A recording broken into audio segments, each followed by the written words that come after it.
Boa noite a todos. Boa noite. Que a paz do nosso Mestre Jesus esteja em nossos corações, neste friozinho gostoso, né? Que aqui estamos, né? Serginho lá tá parecendo uma tartaruga, sua cabecinha não pode, né? Mas estamos aqui todos com vontade, o querer de estarmos modificando, pedindo licença a José de Mococa, a esse amigo querido, que tanto nos dá a oportunidade para trabalhar, para melhorar, para agir, para estarmos modificando-nos e abrindo as portas dos nossos corações. E como é abrir as portas do nosso coração? É aquecer os nossos irmãos com amor, é levar o sentimento, é levar a caridade para todos aqueles que necessitam. A espiritualidade maior faz assim conosco, mas será que estamos fazendo assim com o nosso próximo? Dando um pouquinho deste calor, deste coração amigo, da amizade, realmente do entendimento, da ternura, para que as pessoas possam olhar a doutrina espírita com toda a maravilha que ela nos proporciona, que é nada mais do que a responsabilidade, mas a responsabilidade diante da disciplina, do amor e do carinho.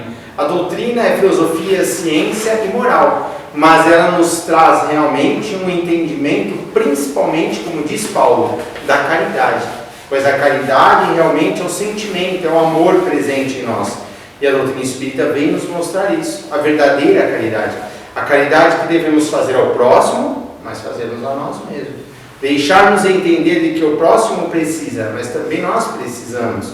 Nós precisamos de apoio, precisamos de consolo, precisamos de carinho, precisamos de entendimento, porque senão nós não conseguiremos dar para o próximo aquilo que ainda não temos. Então temos que fortificar dentro de nós para passarmos para os nossos irmãos.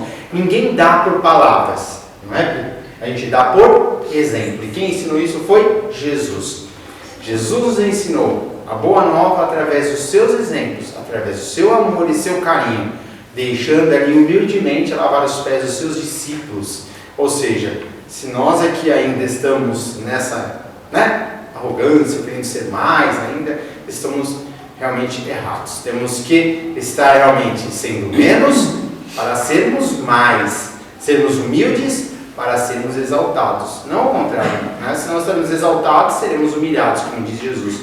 Então vamos nos humilhar, entender, ajudar com responsabilidade, com carinho, com amor, para que possamos realmente envolver-nos cada vez mais em luz, e é isso que vamos levar. E hoje, gente, quem vai falar vai ser a nossa irmã Priscila. A irmã Priscila fala muito bem, né? Fala as palestras gostosas de ouvir, tem bastante entendimento, tem a assistência da espiritualidade maior, né? Todo mundo, a gente sempre espera a assistência da espiritualidade maior. Por mais que a gente estuda, a gente sabe que a espiritualidade maior sempre dá aquele empurrãozinho. Às vezes dá aquele pontapé, né? Para a gente conseguir ir em frente. Mas está certo, é assim que a gente evolui, né? Então a Priscila hoje vai falar de um grande tema que é Joana d'Arc. Então fica à vontade, Joana d'Arc e você. Boa noite a todos. Boa noite. Então estejamos todos aquecidinhos, aqui juntinhos na noite de hoje e vamos dando início falando um pouquinho deste grande espírito que sempre nos impressiona, sempre nos encanta, nos cativa, que é a nossa querida Joana d'Arc. Alguns amigos sempre nos perguntam a bibliografia, as referências que a gente traz. Então aqui a gente vai trazer algumas anotações acerca da bibliografia. Em Humberto de Campos nós trouxemos Crônicas de Além-Túmulo e Boa Nova para falar de Judas. Também trazemos Joana d'Arc Médium, de Leon Denis, O Gênio Céltico e o Mundo Invisível, e também o livro Momentos de Ouro, psicografado pelo Chico, uma mensagem específica, Retrato de Mãe, de Maria Dolores. É um grande espírito que ali vai mostrar o reencontro da Mãe Maria Santíssima com Judas. E quem foi então Joana d'Arc nas suas primeiras reencarnações aqui na Terra? Ela esteve no meio céltico, ela esteve entre o povo celta. E ali, naqueles meios, ela foi aprendendo debaixo dos grandes carvalhos. Assim ela se comunica em uma mensagem psicografada em Paris em 1898, dizendo de que, debaixo dos grandes carvalhos que guardavam o visco sagrado, ela ali foi aprendendo a conhecer a lei dos espíritos, tanto quanto ela foi aprendendo a cultivar, cultuar a pátria.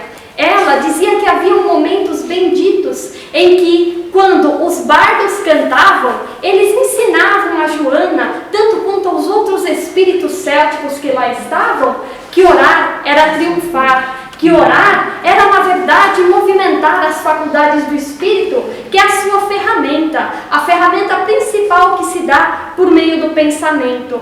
E ali ela nos mostra muitas lições, cujas quais orar é estar ou entrar em contato com o Criador e com os seus missionários. Ela diz que no momento em que ela ali esteve observando essas notícias da espiritualidade provenientes dos bardos, ela então adormeceu. Adormecendo, ela começou a sentir o deslocar do seu espírito e ela começou a ter uma visão. Ela viu então o futuro glorioso da França, a importância da França para a libertação espiritual da humanidade. Ela então viu também e começou a ter umas sensações cuja qual ela via entre toda uma multidão que cercava ela, chorava, deplorava pela sua perda. Aquela multidão logo após se sucedeu e ela começou a ver o veneno, o cadafalso, que é a cadeia, e depois ela viu a fogueira. Ela começou a sentir como que se fossem as labaredas do fogo pegando no corpo dela, e então ela desmaiou. No seu desmaio, ela então foi acordada por vozes espirituais que diziam para ela sobre a sua futura missão, que aqueles dirigentes do globo terrestre, da terra, portanto aqueles espíritos encarregados por Jesus, eles, por meio de inúmeros processos reencarnatórios que ela viria a passar, eles iriam orientando-a para que ela estivesse se qualificando para se tornar um espírito que no futuro viria libertar a França, pois que a França estaria a passar por inúmeras dificuldades e o seu papel seria essencial, crucial para o futuro do mundo, já que, haja vista, foi pela França que nós tivemos a qualificação do Espiritismo, o Consolador prometido por Jesus.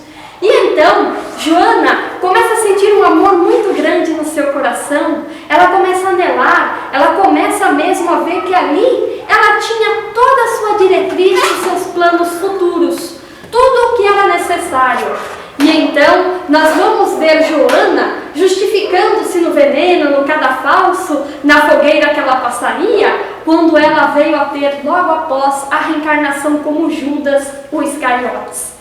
Nós vemos em Humberto de Campos que Judas, na verdade, era um espírito que muitas vezes ambicionava dinheiro, gostava de questões políticas. Nós vemos mesmo no encontro que Humberto de Campos teve com Judas, que era um espírito que tinha um semblante muito simpático, que radiava um magnetismo muito cativante, era um bom espírito. Nós vamos ver que Humberto pergunta a ele se ele era o Judas. Ele até enxuga uma lágrima com as vestes da sua túnica e diz: sim, eu sou o Judas. Mas, perante o tribunal da sua consciência, ele já havia, naquela época em que Humberto de Campos reencontra Judas, ele já havia, na verdade, completamente liquidado todas aquelas culpas por ter traído Jesus no tempo e do antigo, porquanto no século XV ele estivera completamente liquidando essa dívida, dando a sua vida para que também na fogueira, como se fosse o símbolo da cruz, estivesse correspondendo ao ideal evolutivo necessário. E então, nós vamos ver, e eu convido até todos, quando chegarem em casa, lá em Momentos de Ouro, Retrato de Mãe, uma poesia, um poema de Maria Dolores, em que ela vai mostrar o reencontro com Mãe Maria Santíssima e Judas, que estava em muitas sombras, pois que ele houvera tirado a sua vida. Ele se suicidou, pois que ele não sabia das intrigas políticas que aconteciam no meio de Jesus. Ele entregou Jesus porque ele acreditava, e aqui não estamos falando de política atual, mas ele acreditava nas ideias socialistas do Mestre, e então, acreditando nessas ideias, ele entregou Jesus. E entregando, ele não sabia que ele iria para a cruz. Então ele ficou eivado de muito remorso, com muita dor em seu coração. E então ele achou que poderia entregar a sua vida para Jesus. E então ele tirou a sua vida. tirando sua vida, ficou em séculos e séculos de muita dor, até reencontrar Maria, que oferecia a ele uma nova reencarnação com uma nova mamãe. Porque a sua mãe, quando reencontrou aquele espírito, imaginemos, na verdade ele deveria estar até desfigurado. Quando reencontrou, disse: meu Deus, mas que entidade diabólica infernal, volte para o inferno de onde você veio. E então ele ficou completamente desnorteado, porque a sua mãe não reconheceu, ele ficou errante no mundo. E então ele teve diversas reencarnações. Joana d'Arc, que nos aparenta em muitas coisas que ela conta, que é um espírito feminino, ela então passa a ter muitas reencarnações, passa também nos degraus dos grandes tronos, dos nobres, passa no anonimato até chegar no século XV, o século em que, eu com a água de novo, o século em que Joana ali vai estar numa França completamente destruída. E o que acontece com a França nessa época? Só um momento.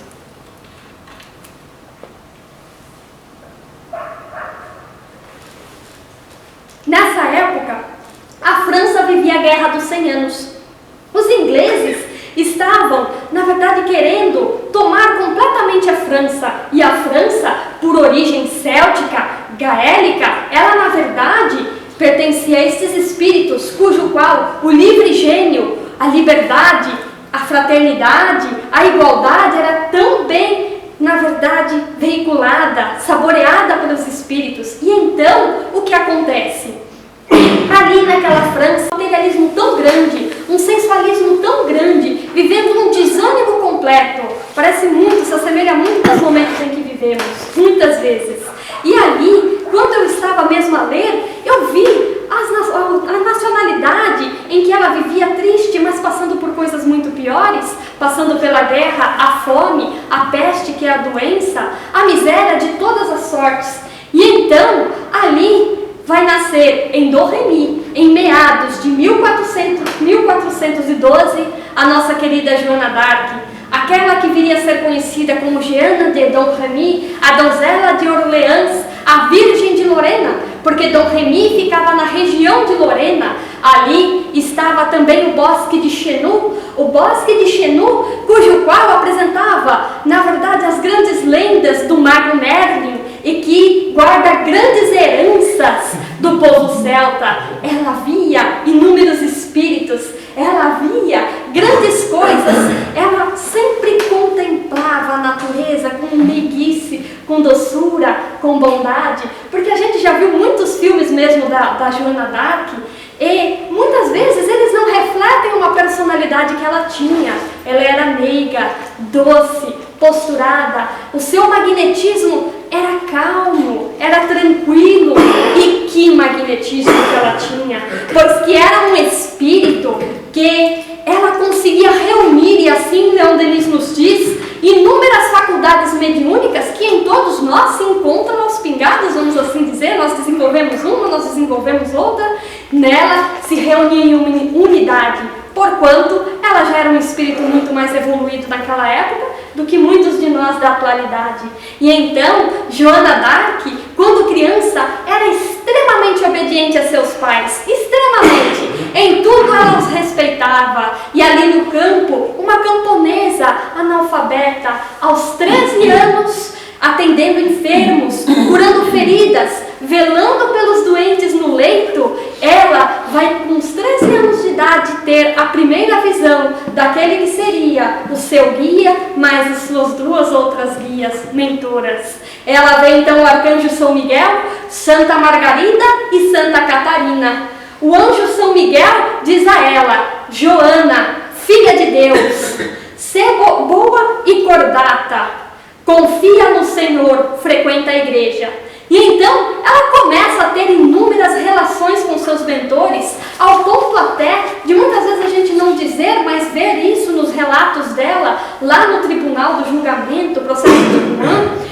Ela mostrou muitos fenômenos mesmo, não só de desdobramento, mas de materialização. Ela chegava a abraçar Santa Catarina e Santa Margarida e sentir o seu perfume, elas se materializavam para ela. E Michelet, lá no Gênio Céltico e o Mundo Invisível, ele vai dizer que o magnetismo de Joana d'Arc, como humana, era imenso. Como espírito é mais grandioso ainda, pois que o espírito dela tem a capacidade de pegar as partículas espirituais em si e estar irradiando para as outras pessoas. E quando o seu espírito toca num ser humano, ela fica ornada, como se fosse uma palheta de ouro, cujo qual brilha uma gota da luz divina. Essa é a beleza, inclusive, que o Michelet traz dela, desse espírito grande. E ela, então, começa a receber, na verdade, uma certa missão. O São Miguel vai dizer a ela que ela tinha por missão estar deixando o campo, deixando os seus papais, ao qual ela era muito obediente, deixar aquela vida tranquila para estar libertando a França e levando Delfim Carlos VII para ser coroado em Reims. Alguns dizem Reims, mas é Reims. E Carlos VII, como Delfim, só para esclarecer o termo, não é Delfim Carlos VII, que eu já vi pessoas confundindo o nome como se fosse Delfim fosse o nome. Delfim é o primogênito herdeiro do trono, por isso que chamava de Delfim. Então depois ele vai passar a ser o rei Carlos VII. E então, Joana d'Arc vai ter numa outra cidade com seu tio. O seu tio que tanto acreditava nela, que tanto via a importância da sua missão espiritual. Não que os seus pais não fossem espiritualizados, mas o seu tio tinha mais visão. E então, ela falando da sua missão, ela vai ter com seu tio e eles se deslocam. Eles se deslocam para a cidade de Vaucouleurs. E lá em Vaucouleurs, ela vai ter com o capitão da guarnição real, Robert de Baudricourt. Robert de Baudricourt, quando ouve aquela menina camponesa, tão jovenzinha, com 17 anos de idade, muito novinha, isso foi em 1428, ele começa a dar risada. Na verdade, a humilha, tira sarro dela, porque como é que uma jovem dessa está dizendo que vai libertar a França e tem que falar com o rei? Porque o Robert de Baudricourt, ele era extremamente fiel ao Delfim Carlos VII. E então ela queria uma escolta para ir até Chinon, onde estava a corte, porque o rei estava afastado, já que uma parte da França pertencia à Inglaterra, dadas as inúmeras guerras e batalhas que aconteciam. E então, o que vem acontecer? Joana persiste. Ela era extremamente obediente a Deus. Para ela, havia um lema, um único lema: viva o trabalho, obediência a Deus, trabalhar para Deus. E então, esse espírito que tinha um olhar penetrante, era arguta, era rápida nas respostas. Embora não tivesse palavras muito bonitas, ela, na sua curta, vamos dizer, palavra, na sua precisão, era profunda, como só os espíritos superiores sabem ser. Eles não necessitam falar muito. E assim era Joana. Ela tinha profundidade no seu magnetismo, na sua vibração de amor, de calma e da verdade que ela traria. E então, por mais ou menos uns 8 meses, quase um ano, ela insistiu com Robert de Baudricourt. Ela foi então levada por inúmeros dos cleros, inúmeros serventes do Robert de Baudricourt, a ser assim escoltada, porque ela apresentava fenômenos de premonição. Ela, tudo que dizia acontecia no campo de batalha da França. Como que pode uma jovem dessa saber dessas coisas? Só pode ser uma enviada de Deus. E então, Joana d'Arc vai enviada por Robert de Baudricourt, com muito mau gosto, dizendo: o que tiver que suceder, que se suceda.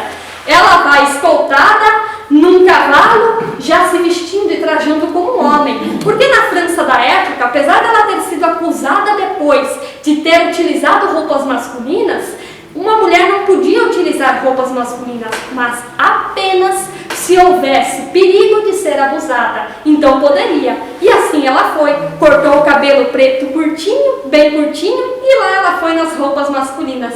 Quando chega na corte em Chinon, ela não errou. Haviam 300 pessoas naquele salão. 300 nobres, muito, vamos dizer, prepotentes, vaidosos, queriam acreditar numa menina que era analfabeta, que não sabia o ABCD, era camponesa, tinha um sotaque camponês. O que ela está querendo? Então, o rei preparou uma cilada para ela.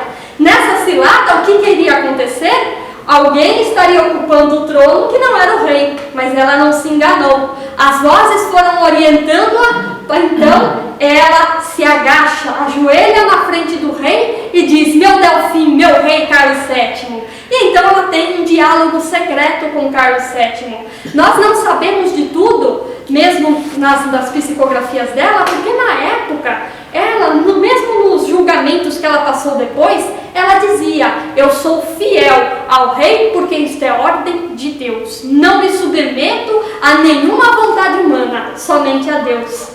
Inclusive, quando ela parte dos seus pais, ela, ali naquele momento, enviou uma carta aos seus pais pedindo perdão por ter partido. E os seus pais a perdoam, porque entendem a elevada missão que a sua filha teve. E o que acontece? Ela, como espírito obediente, durante os julgamentos que ela teria posteriormente, como nos conta Leon Denis, ela em nenhum momento estaria a obedecer a homem algum, apenas obediência e serviência a Deus, apenas isso. E então, licença, Joana d'Arc, ali na corte, foi reconhecida pelo rei como realmente uma enviada de Deus, pois que ele tinha São Miguel Arcanjo, o mesmo espírito protetor dela, como um protetor pessoal. E então ela o conquistou ali. Inclusive conta-se que o Carlos VII queria um sinal de Deus para que alguém, dentro das teorias que se diziam se ele era ou não era filho do rei, que algum sinal fosse enviado dizendo: eu sou o rei da França. E ela deu essa comprovação a ele. Deu e ainda disse: você será coroado em Reims. Nós vamos te levar para lá. Me dê um exército que eu vou te levar para lá. Mas como? Uma camponesa que nunca nem soube o que é uma arma, uma mulher entrar num exército, liderar um exército? Sim, liderar um exército, porque eu vim a mando de Deus, a ordem divina é essa. E então, eles enviam ela, que era a Virgem de Lorena, para um exame em Poitiers, que na verdade comprovam da sua castidade, tanto quanto ela passa por um tribunal, vamos dizer assim, um julgamento, uma audiência com um clero, cerca de 20 homens que desafiam ela. Eles destruíram todas as provas desse julgamento, mas eles disseram que ela era humilde, modesta e verdadeira naquilo que ela propunha. E parecia que realmente ela era uma enviada de Deus. E então, Joana d'Arc, após passar por tudo isso, passa por um segundo teste. É lhe dada a oportunidade de ter um exército de 4 a 7 mil homens, ninguém tem certeza, para que ela estivesse a mando de Deus, libertando Orleans do cerco que a Inglaterra lhe impôs. E então, o que acontece? Os homens, os capitães, orgulhosos, aquele orgulho, aquele preconceito de caça, porque como pode você ser comandado por uma mulher, ainda mais naquela época, por uma mulher que nunca pegou em arma, que não sabe de tática militar? Ah, não deu outra. Eles partiram na frente, estavam perdendo a batalha lá em Orleans, e quando Joana foi, na verdade, avisada pela espiritualidade, ela pegou o seu cavalo, o seu corcel negro, ela vestiu-se da sua armadura e ali ela colocou a sua espada essa, adquirida em Tours, que era a mesma espada de Carlos Martel, a espada de um que foi rei dos francos, né? Depois a gente vai até se reportar a ele novamente. Ela com sua armadura, o seu estandarte de bandeira branca, com Deus abençoando o símbolo da França, que eram as flores do Jesus Maria, ela parte a toda velocidade varonil, numa postura que todos os homens ficavam impressionados. Ela não apeava do cavalo, os homens se cansavam, queriam descer do cavalo e ela estava lá, postada, firme. Ela partiu a toda velocidade com seu estandarte em riste e ali conclamou os homens para a vitória. Lutou por 9 dias. Tinha uma habilidade, uma tática militar como ninguém. Ela agrupava os homens, vinha para lá, vinha para cá. Vamos, homens, à frente. Se expunha todas as flechas que vinham perante ela, inclusive sendo ferida inúmeras vezes. A primeira vez que ela foi ferida, aquele espírito meigo dócil chorou, sentiu medo, mas viu Santa Catarina e ali se sentiu consolada. Seu espírito tinha uma capacidade de cura imensa, dada a evolução que ela tinha. E então, ela, aquele espírito que tinha sobriedade, não comia muito, que tinha postura, um ânimo varonil no campo, levantava os ânimos dos homens abatidos, falava: vamos, homem, viva a França, só pensa em ferir. Ela que nunca feriu a ninguém, nunca matou a ninguém, porque para ela antes era preferível levantar o seu estandarte. Lá no julgamento ela mesma disse que 40 vezes mais ela preferiria o seu estandarte do que a sua espada, porque nunca houvera matado a quem quer que fosse, desrespeitando a Deus. E então, Joana d'Arc, em 9 dias, consegue vencer no meio daqueles soldados que eram embrutecidos, grosseiros. Ela que os educava a não falar palavrão, que os educava a ter bons modos, a não dizer o nome de Deus em vão, que os educava ensinando que o seu inimigo não deve ser humilhado, que cuidava tanto do ferido francês quanto do ferido inglês, vence a batalha em Orleans.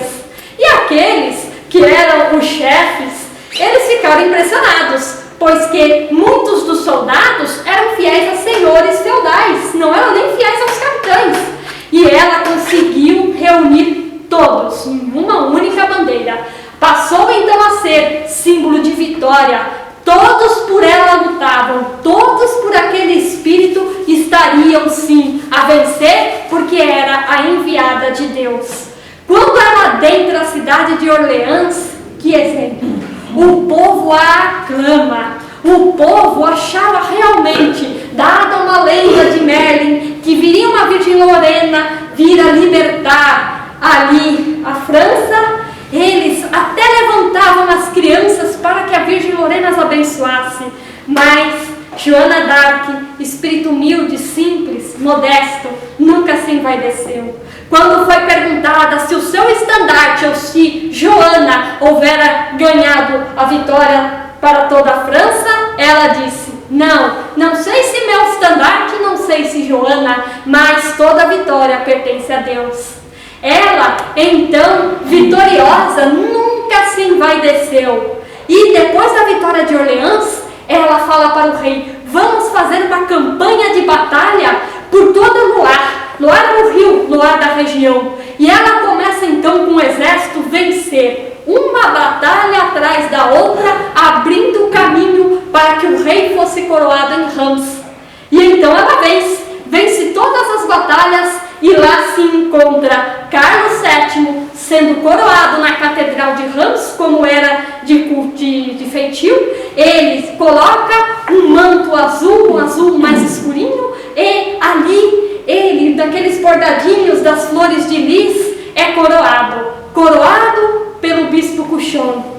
E ali ele sai de fora da catedral e se encontra uma multidão francesa que louvava muito mais a Joana do que ao rei. Mas no momento que o rei aparece, todos aclamam, gritam vitoriosos, porque houveram conquistado novamente a sua França.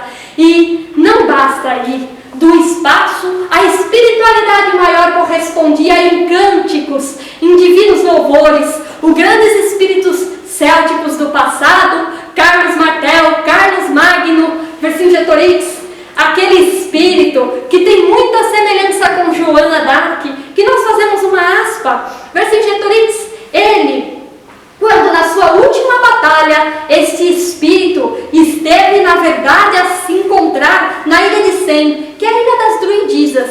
Há, na verdade, uma certa licença que o druida deu a ele. Então, ele viu na sua frente muitos espíritos dos heróis do passado que desencarnaram, materializados. Eles trouxeram para ele a mensagem de que ele estaria sendo derrotado e sofreria o martírio na mão de Júlio César. E ele então descobriu o seu passado muito, muito terrível, muito escabroso. Ele começou a ver a culpa em sua consciência. Então ele teve que se submeter, se entregou a Júlio César, foi humilhado, foi na verdade deixado em situações paupérrimas. Mas ali ele esteve vencendo perante o tribunal da sua própria consciência aqueles erros que cometera outrora. De mesma forma, Joana d'Arc assim se realizará. Joana d'Arc, então, trazendo para agora que nunca se envaidecia, Joana d'Arc, que era mais aclamada pelo povo do que o próprio rei da França, Carlos VII, começou a ficar meio doente por conta de ter sido lesionada em uma das batalhas. E ela disse ao rei: rei, vamos sair em direção agora a Paris, vamos atacar e conquistar a capital. Só que o rei Carlos VII havia feito, na verdade, descumprido uma ordem divina, pois que a Joana houvera avisado para ele que ela, no conselho divino, dentro das tramações, que naquela época já não aconteciam, mas que aconteceram antes, que eles tramavam contra todas as diretrizes de Joana no seu conselho divino. Ela disse: vamos fazer agora, pois que é necessário libertar a França agora. Se perdermos tempo, demorará mais tempo para conquistarmos o território francês novamente. E então, o rei desobedecendo, quando ela foi com o exército lá para Paris, ela perde a batalha. E fica nisso, ganha uma batalha, perde outra, ganha uma, perde outra, até que o rei não quis, dentro do acordo que ele estabeleceu com os borgonheses, não quis enviar um exército para Joana para ela conquistar a cidade de Compiègne. E ali então ela juntou sozinha 400 soldados, se dirigiu para Compiègne e foi capturada. E ali começou o seu martírio. Ela, de prisão em prisão, ela foi até Rouen. Ela foi vendida aos ingleses por Jean de Luxemburgo, um nobre que na verdade não tinha tanta influência, que não tinha tanto dinheiro. Foi vendida por 10.000 libras aos ingleses. Enganada, traída, abandonada pelo Carlos VII, que inclusive ela mesma admite em psicografia que foi o perdão mais difícil que ela deu, foi para Carlos VII, porque ele houvera traído ela, ficando na corte com a volúpia dos prazeres das danças e esquecido daquela que lhe dera a coroa. E então, Joana d'Arc, vendida por 10.000 libras, o mesmo Judas que vendeu Jesus por 30 moedas, esta mulher ficou sofrendo durante muito tempo, passando por inúmeros processos e julgamentos. Inclusive, os juízes, aqueles doutos do clero, orgulhosos, que como pode, essa daí se arroga ser a enviada de Deus, mas e nós? Nós somos o quê? Não é? Eles assim pensavam. Nós somos os enviados de Deus, o poder é nosso. Por que essa daí está tão adorada pelo povo e nós não? Não é? Era assim que eles se viam. Mesmo, inclusive, o próprio Leon Denis vai nos dizer que inúmeras vezes eles mentiram durante o processo e o julgamento, colocaram coisas, escreveram coisas sobre ela que não eram verdade, que não eram a realidade, colocaram palavras na boca que não pertenciam a ela, pois que se eles pudessem desnaturar, pegar aquela imagem da Virgem Lorena e estar de alguma forma descaracterizando aquela personalidade, o que eles poderiam fazer? Eles poderiam outorgar o direito da coroa francesa de Carlos VII e inclusive se vingar.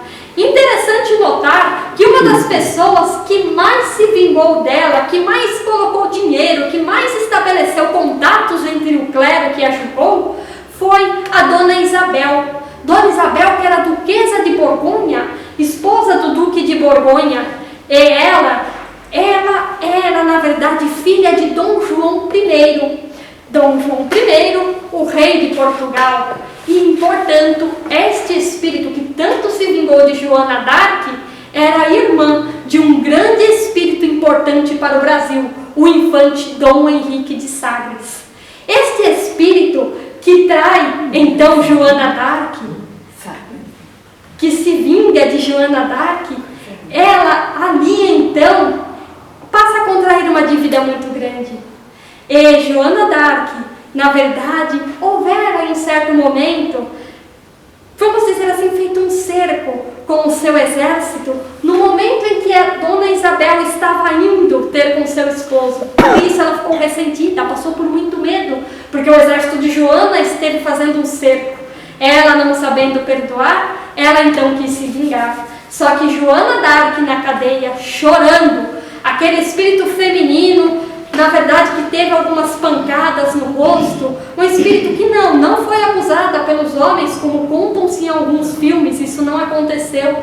Este espírito que teve que se vestir com as vestes masculinas para que não houvesse abusos e violência, a castidade de seu espírito já muito mais grandioso que nós, ela, na verdade, perdoou a todos aqueles os seus algozes. Ela chorava, orava a Deus e os perdoava. Ela colocava toda a força do seu sentimento no perdão.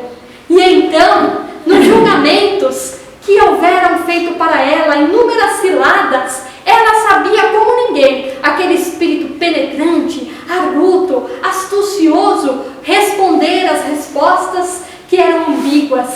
Quando, na verdade, perguntada se ela estava na graça de Deus, isso é muito comum de falarem, né? Você está na graça de Deus? Eles queriam, na verdade, encurralá-la. Se ela respondesse que sim, estaria respondendo a uma heresia, pois que só Deus pode dizer quem está ou não em sua graça. Se ela dissesse que não, ela se reconheceria como um espírito culpado, diabólico, que estaria fazendo coisas erradas. A sua resposta curta e espirituosa não deixou, na verdade, eles ficarem como que vitoriosos. Em inúmeras respostas ela assim o era.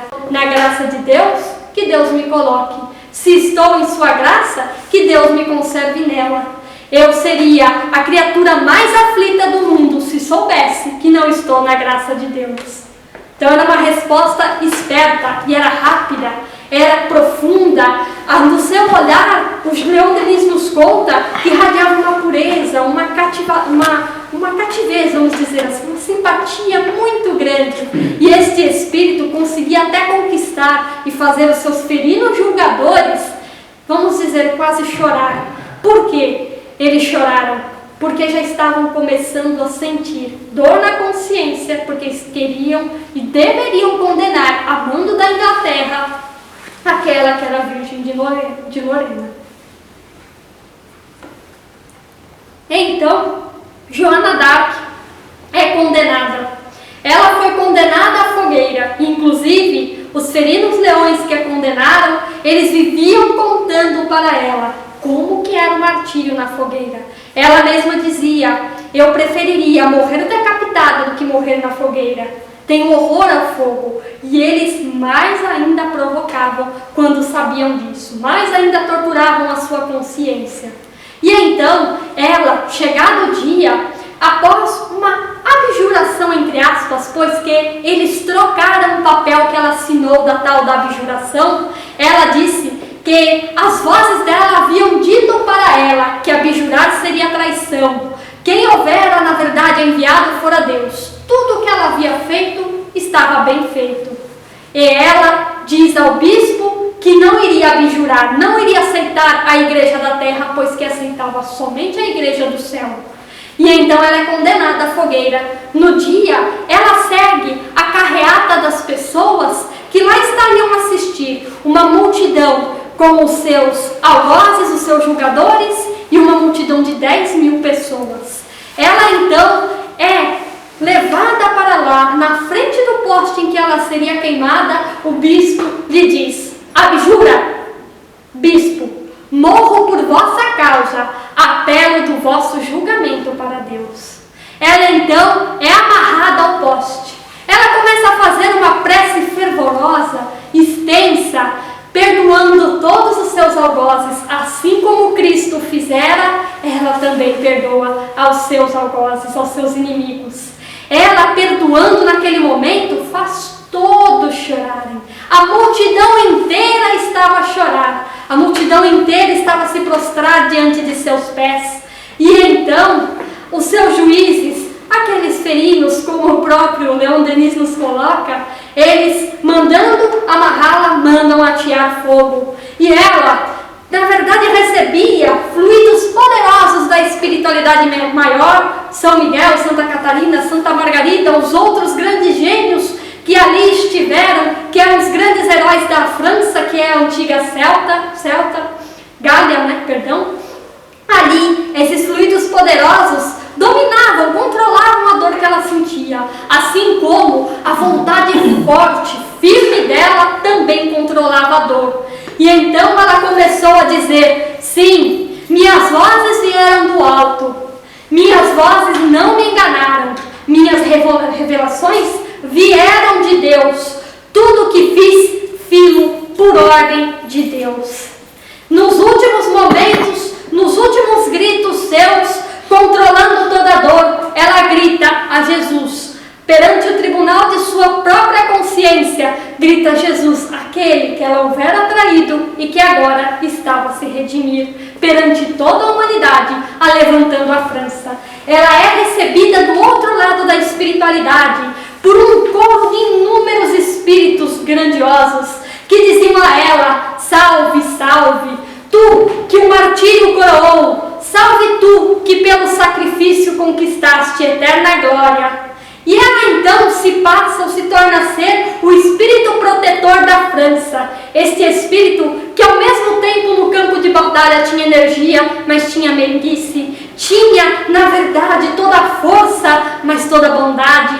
Este espírito que era calmo, mas que era sagaz, astuto, penetrante em tudo o que fazia. Este espírito que permitia a espiritualidade e está atuando, levantando os ânimos de todas as da nação, pois que a sua nação, veja como é interessante, todos se encontravam desanimados, tristes pela guerra, todos se levantaram em nome de Joana para que estivesse conclamando a França.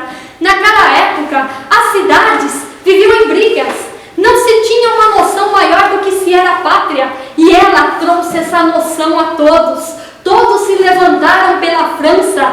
Ela conseguiu animar, não pelo nome dela, pelo nome de Deus e pela capacitação que tinha em cada um do povo, levantou os ânimos para que a França fosse reconquistada. Então veja, nós sabemos que o grande fascínio que ela ali liderava, que ela exercia sobre todos, permitia aqueles espíritos estarem descobrindo a verdade em seus corações, estarem descobrindo o ânimo em seus corações e não a tristeza, como vemos algumas vezes. Este espírito exercia o fascínio do bem, não era o da enganação, como vemos com certos líderes. Era, na verdade, o fascínio do amor, era o fascínio da verdade, era o fascínio do grande espírito da verdade, que é Jesus. Então, na verdade, aqui vamos terminar com uma mensagem da própria Joana, que parafraseamos e pedimos licença poética esta, em que ela nos ensina o espírito de humildade, obediência a Deus, de viver o trabalho para Deus, de estarmos nos conformando com a espiritualidade, que hoje tem um grande papel no desenvolvimento do espiritismo. Ela assim diz: ó, minha amada França, que esta luz azul fecunda do céu te abençoe, que Deus jamais te abandone. Bendito seja o druida, o primeiro sacerdote, o primeiro apóstolo da França. Quero, desejo que não só a França, mas também a todo mundo, a esperança céltica venha reacender em seus corações o ânimo varonil, o ânimo do amor, a esperança em Deus, pois que Deus é o motor, a causa inicial. Deus é aquele que pode levantar-nos dos nossos escombros, de nossas almas, para que estejamos penetrando-nos em nosso interior, descobrindo o nosso potencial, colocar-o para o exterior e descobrir, além do mais, compreender tudo mais, que Deus nunca, jamais nos abandonará. Que a paz de Jesus esteja em nossos corações.